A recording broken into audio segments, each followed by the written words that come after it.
Here's how to create this animation in Canva. To start, go to the Text tab, adding your heading text to the page. Customize its style using a bold font for better visibility. Next, go to the Elements tab.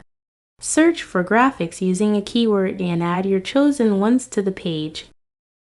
Arrange and resize these graphics around your text.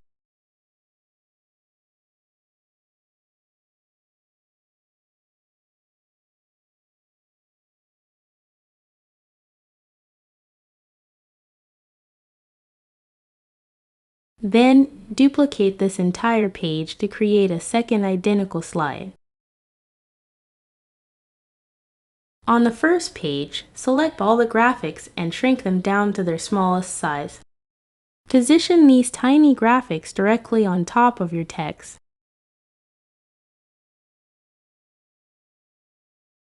Right-click on the text layer and select Bring to Front to ensure it stays visible.